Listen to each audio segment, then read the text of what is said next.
नमस्कार जोहार। मणिपाल हॉस्पिटल के द्वारा होटल चाणक्य में प्रेस कॉन्फ्रेंस किया गया। प्रेस कॉन्फ्रेंस में क्या कुछ कहा गया, आइए इस वीडियो के द्वारा आपको जानकारी देते हैं। बने रहिए हमारे साथ। धन्यवाद।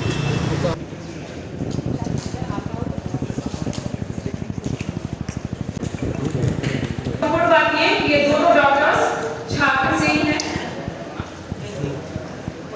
और अब हम कार्यक्रम के एक महत्वपूर्ण पड़ाव की ओर बढ़ते हैं।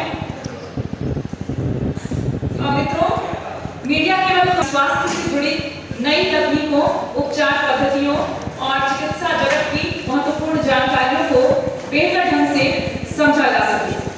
मणिपाल हॉस्पिटल्स देश विदेश के 50 से अधिक शहरों में इस प्रकार के मीडिया एजुकेशन कार्यक्रम आयोजित कर चुका है।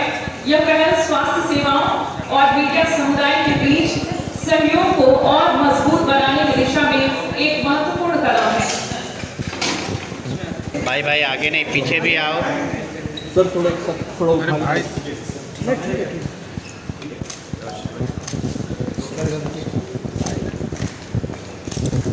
नए टेस्ट आ गए हैं। पहले कन्वेंशनल कीमोथेरेपी या कन्वेंशनल ऑपरेशन होते थे, अभी इलाज के तरीके कई सारे बदल चुके हैं और इससे सबको अवेयर रहना बहुत जरूरी है। तो उसके बारे में हम बात करेंगे, लेकिन ये जो अन्वेषण है इसके बारे में आई थिंक जैसा आपको बताया गया, ये बहुत ज़रूरी है और ये कंटिन्यूस एफर्ट हमारी तरफ से बना रहेगा। स्मोकिंग और फिजिकल इनएक्टिविटी जो हम लोग सेडेंटरी लाइफस्टाइल जी रहे हैं, चलना फिरना कम कर दिए, जो भी काम करना है बाइक से या कार से कर रहे हैं, इसका सबसे बड़ा रोल है। तो हम लोगों को इसी को बदलने की जरूरत है। जितना जल्दी हम लोग लाइफस्टाइल में सुधार करेंगे, मुझे लगता है ये दशक नीचे आने के बदले ऊपर जाने लगेगा। आप लोग का मेडिकल जर्नल में रिसर्च आया है कि कोरोना काल के बाद ये जो संख्याएं बढ़ रही हैं, अभी देखने को मिल रहा है कि आए हैं 25 साल के लड़का का हार्ट अटैक से मौत हो गया, 20 साल का युवा का जो है वो मौत हो गया। तो इसके पीछे क्या है? कोरोना को लेकर के पीछे है जी, कोरोना ने शरीर के सारे अंगों को प्रभावित किया था। तो डेफिनेटली कोरोना ने हार्ट को भी प्रभावित किया था, बट ये जो चीजें हो रही हैं ये कोरोना होने की वजह से है, इसका कोई साक्ष्य अभी तक नहीं है। अभी तक इतना ही है कि कोरोना काल के बाद स्वास्थ्य के प्रति लोगों का ध्यान बढ़ा है। सोशल मीडिया, आप बाकी माध्यमों से इन सारे न्यूज को ज़्यादा जल्दी समझ रहे हैं, जान रहे हैं। अब का जो एंजियोप्लास्टी का प्रोसीड्यूर है, अगर सिंपल एंजियोप्लास्टी की बात करें तो पहले की तुलना में अभी सस्ती हुई है। पहला जवाब, क्योंकि पहले एक स्टेंट ही मिलता था 1,80,000 में, अब वो स्टेंट ही 40,000 में मिलता है, तो पूरा प्रोसीड्यूर ही कम में हो जाता है। तो पहले की तुलना में अब एंजियोप्लास्टी, एवरेज एंजियोप्लास्टी सस्ती हुई। लेकिन इसके साथ पहले एंजियोप्लास्टी में जटिल कोई काम नहीं होता था। हमारा देश जो है वो डायबिटीज का कैपिटल है, डायबिटिक कैपिटल कहते हैं इंडिया को। इतने लोग डायबिटीज के हैं यहाँ पे। और डायबिटीज क्या करता है, पूरी नसों को ऊपर से नीचे तक पतला कर देगा, नसों में कैल्शियम का जमाव, हार्ट पथरीला बना देगा, मेन नसों का डैमेज कर देगा। ऐसे कंडीशन में वैसे लोगों को पहले बाईपास में जाना पड़ता था या बाईपास भी नहीं होता था।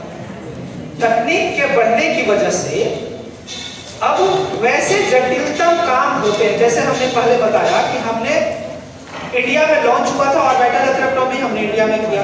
मैं रोटा ऑर्बिटल बिहार झारखंड में लाने वाला हूँ।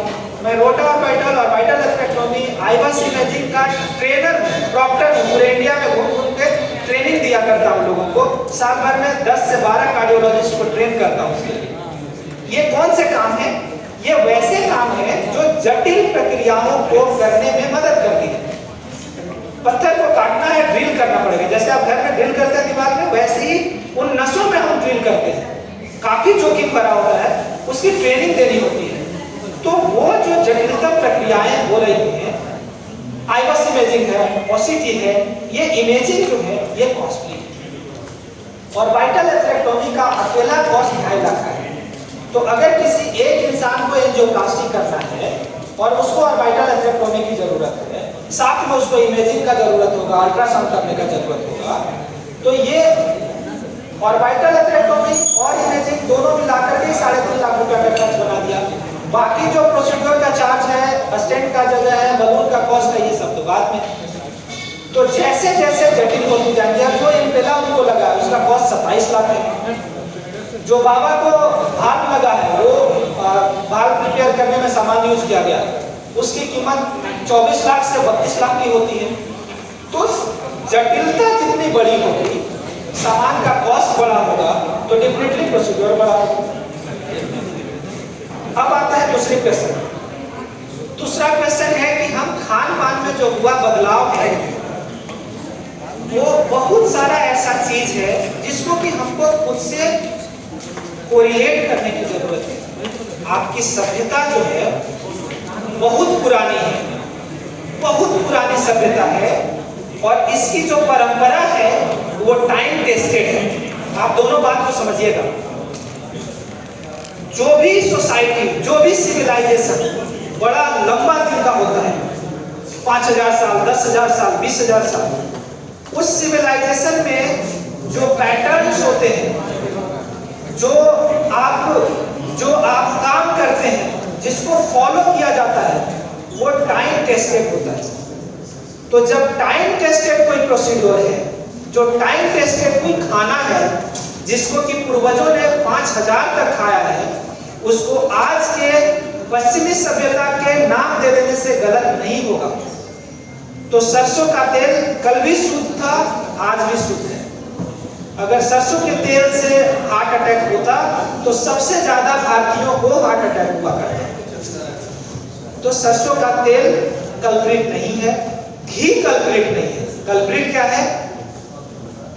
अगर पहले 10 किलोमीटर जाना होता था तो दादाजी लोग उसको काम नहीं मानते थे। काम यही होता था कि 10 किलोमीटर जाकर के वो काम करना है हमको, तो ये होता था कि हमको काम करने जाना है। आज किसी भी इंसान को आप बोल दीजिए कि 10 किलोमीटर पैदल जाके ये काम करके आपको लौटना है, तो वो अपनी पूरी जिंदगी, हो सकता है ये बात याद रखे कि हम अपने लाइफ में एक बार 10 किलोमीटर पैदल जाकर के काम करके आए। ये फिजिकल इनएक्टिविटी जो है वो हम सारे लोगों को उस चीज पे ला रहा है। साथ ही साथ जंक फूड का लेना, आप रात में सोने का टाइमिंग अपना देखिए, खाने का टाइमिंग अपना देखिए। आप कितने बजे सोते हैं? 12 बज रहा है, 1 बज रहा है। ये जो टाइम इंटरवल आपने तैयार किया है अपने लिए, ये आपके शरीर को एक प्रॉपर रेस्ट नहीं दे रहा है। आप जा रहे हैं बीमारी की तरफ। तो ये जो जीवन शैली में बदलाव है, उस जीवन शैली का बदलाव सबसे बड़ा कल्प्रिट है, ना कि वो तेल, ना कि वो घी। अब जो तीसरा फॉलोअप क्वेश्चन आपका था, वो क्या था? हाँ, बिल्कुल, ये बेहद जरूरी है कि हम सब लोग अगर अपने घर में इकोस्प्रिन, क्लोपिडोग्रेल, एटोर्वास्टेटिन या रोजुवास्टेटिन और एक सॉर्बिट्रेट का एक किट बना लें और वो किट बना करके रखें। और जब भी ऐसा लगे कि ये इस तरीके की खतरा है, अगर संदेह हो रहा है, और उसको खा लें, तो फायदा क्या है मैं बताता हूं।